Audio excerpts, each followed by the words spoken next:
How does that impact your vision of the American dream? Well, number one is believing in the American dream. And when you're growing up poor and you don't have much of anything, the biggest currency you need is hope.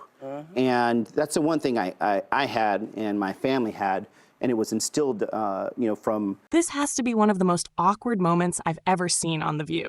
The panelists had their whole worldview completely challenged, and not by a Republican senator, but by a Democrat senator. Yep, a Democrat. So, what's The View's usual take? They say America is evil, racist, and oppressive. He shuts that down. They argue open borders are good and illegal immigration isn't a problem. He dismantles that too. They hype Biden's economy as being great for everyone. He takes that apart. And then there's the claim that this election was all about sexism and racism, not the economy. He debunks that as well. And the most interesting part, watch how they try to rope him into playing the victim card. They ask him about his background, growing up as the child of immigrants on the south side of Chicago. And his response? Completely patriotic. You've got to see this for yourself. My mom and from the rest of my big Latino family, which is like, you can do this, right? If you keep your nose clean, work hard, you're going to accomplish this. And every day it was hard. It was hard working those after-school jobs. And I was lucky to have teachers and family that were also very supportive, but it was all worth it. And I thought about it back in the day at the age of 14, 15, that if I work hard, I'm going to succeed. And if I succeed, my family will succeed. And that was like the thing that drove me every day. You're the son, as we've mentioned, of Colombian and Mexican immigrants. You served in the armed forces after attending Harvard University to give back to this country. And you've indicated that the Biden administration wasn't meeting the needs of border states. And this weekend, Trump laid out his mass deportation plan on Meet the Press. Do you think Trump will be able to do what he says he's going to do? And what do you think really needs to be done to address the issue at the border? So from my experience and talking to people in Arizona, the only swing border state, and talking to our border mayors and also talking to, border sheriffs, police, nonprofits, everything else, what they wanted is, control of the border. They don't want to see the chaos of the border. We have a broken immigration system. And I think recognizing that, Matt, one of the things that I saw that was probably the hardest thing to hear was people saying and feeling like, I'm working so hard and I don't think I'm going to make it. And then the worst thing to hear after that is, I don't think my kids are actually going to be better off than I. And, for us that are parents, and I'm lucky to have 2 kids, that's the worst thing because we're willing to sacrifice whatever we can for our children, right? And we'll take the personal hits. My mom took the personal hits, working the hard jobs, having to sacrifice a lot, but she knew that her kids would be better off in the future. Really seems to throw the View and some Democrats and when you're hearing it on the campaign trail, they just don't think it's going to happen. When minorities refuse to see themselves as victims, really it's wrong like they don't know how to handle it. Lately, The View has been on a losing streak, bringing on minority guests, expecting them to echo their radical ideas, and it keeps backfiring. Stephen A. Smith didn't play along, Charlemagne the God didn't either, Mayor Eric Adams wasn't having it, and now Senator Ruben Gallego isn't going along with it either. It's starting to feel like people are just done with all the identity politics. Take Sonny Hostin, for example. Senator Gallego shared his story about growing up poor, and how, when you have nothing, hope is the most important thing to hold on to.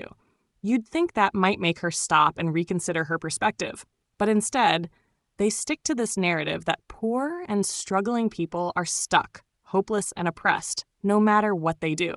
That kind of mindset doesn't inspire change. It keeps people feeling defeated. Then comes the moment where things take a turn.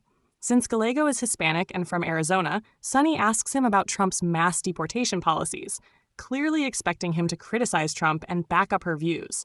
But instead, he drops a truth bomb she wasn't ready for. Hispanics aren't a monolith, and many don't support illegal immigration. The look on her face said it all.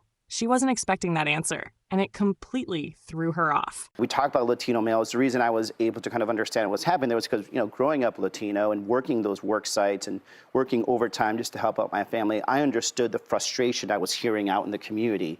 And we were focused right away on the cost of everything, groceries, rent. But even, being out there and talking to not just my Republican friends, we were talking to Latinos who are also frustrated about the border. And we started talking about how, you know what, something's going on at the border that's different from what people have experienced in the past, and we need to actually focus on this and talk about solutions. We've been talking about this issue of pardoning people on the January 6th committee, even though they did not commit any crimes. I think that that's important. I think that they should have that in their safe deposit box just in case, because he's looking at Adam Schiff, who participated in impeachments. He's looking at Liz Cheney. He's looking at Adam Kinzinger. And I can't imagine that he won't try to weaponize the Justice Department. When this man tells you what he's thinking out loud, you should believe it. First of all, thank God for Liz Cheney. Yes. Yesterday, she put out a very strong statement condemning what Donald Trump had said. And I kind of felt like, you know, like that song. It's like our nation turns its lonely eyes to you, because she's not trekking to Mar-a-Lago to kiss the ring. She's not going into, you know, deep hiding and in silence.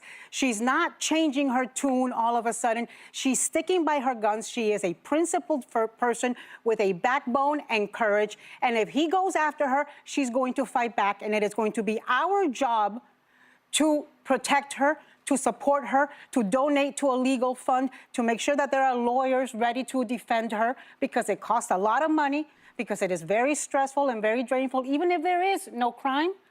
Going, you know, being investigated by the federal government is a big deal. But if you're an illegal immigrant in this country, you're not going to be not in a panic. If you are a woman working for the Department of Defense, you have a right to be in a panic. You tell people to stay fraught and like this.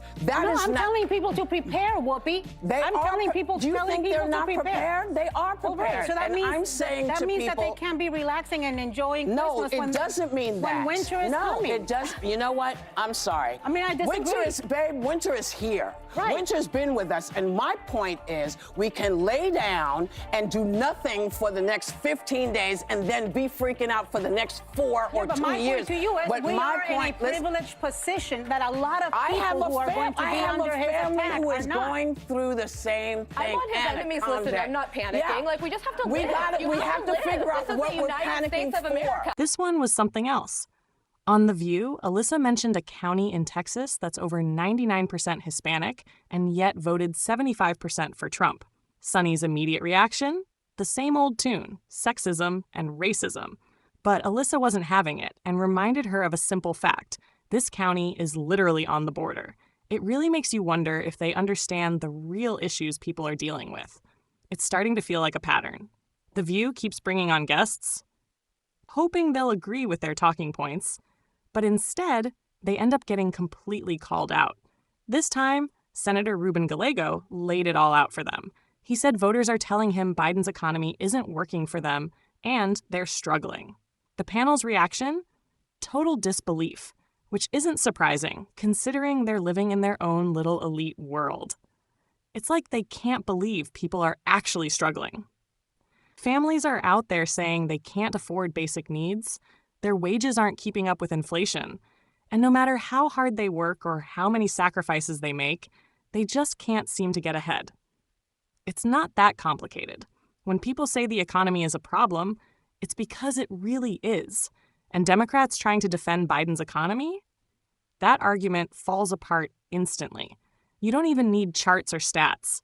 70% of people say it's a problem, and that's enough. Period. Then, Ruben delivered the final blow.